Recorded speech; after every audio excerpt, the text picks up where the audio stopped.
সব সময় আমাদেরকে মনে রাখতে হবে ধর্মের জন্য রাজনীতিকে বিসর্জন দেওয়া সম্ভব, কিন্তু রাজনীতির জন্য ধর্মকে বিসর্জন দেওয়া সম্ভব নয়। আল্লাহ সুবহানাহু ওয়া তাআলা যেটা হারাম করেছেন সেটা কিয়ামত পর্যন্ত হারাম। দুনিয়ার কোনো মানুষ ওইটাকে হালাল বানাতে পারবে না, হোক এমপি মন্ত্রী অথবা দলীয় কোনো নেতা, যেই দলেরই নেতা হোক না কেন। যেটা হারাম সেটা হারাম, এটাকে কেউ হালাল করতে পারবে না।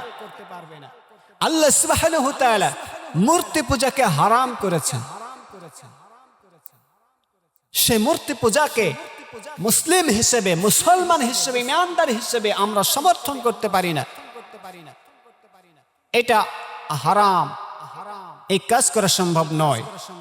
অথচ কিছু কিছু নেতা সেখানে যাচ্ছে, তাদের সঙ্গে মত বিনিময় করছে, তাদেরকে সমর্থন করছে, তাদের সাথে শুভেচ্ছা বিনিময় করছে, তাদেরকে সাপোর্ট করছে। এটা ঠিক নয়, এটা হারাম। হিন্দু ভাইয়েরা তাদের ধর্ম পালন করবে, আমাদের কোনো আপত্তি নেই, কিন্তু মুসলমান হিসেবে সেখানে যাওয়া হারাম। সেখানে যাবেন কেন?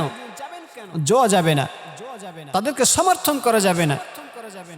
তাদেরকে বুঝাতে হবে, দিনের পথে আনার জন্য চেষ্টা করতে হবে।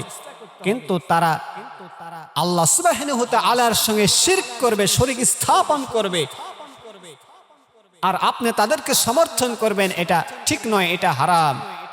কারণ আল্লাহ সুবহানাহু ওয়া তাআলা জানিয়ে দিয়েছেন, ইন্নাশ শিরকা লা যুলমুন আযীম, শিরক হচ্ছে অত্যন্ত মারাত্মক গুনাহ, অত্যন্ত বড় জুলুম, অত্যন্ত বড় অপরাধ। এই কাজটাকে মুসলমান হিসেবে আমরা কখনো সমর্থন করতে পারি না।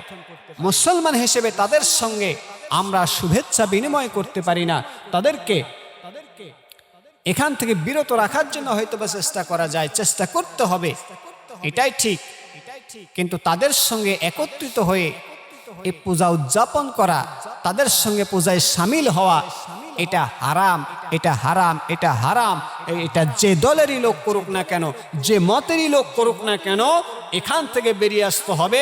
এই হারাম কাজ কিয়ামত পর্যন্ত হারাম, চিরকাল হারাম। এটা দুনিয়ার কোনো মানুষ, দুনিয়ার কোনো নেতা, দুনিয়ার কোনো ধর্মীয় নেতা যাই বলেন না কোনো, যে দলেরই নেতা হোক না কেন, এটা কোনো ফতোয়া দিয়ে এটা হারাম জিনিস হালাল করতে পারবে না।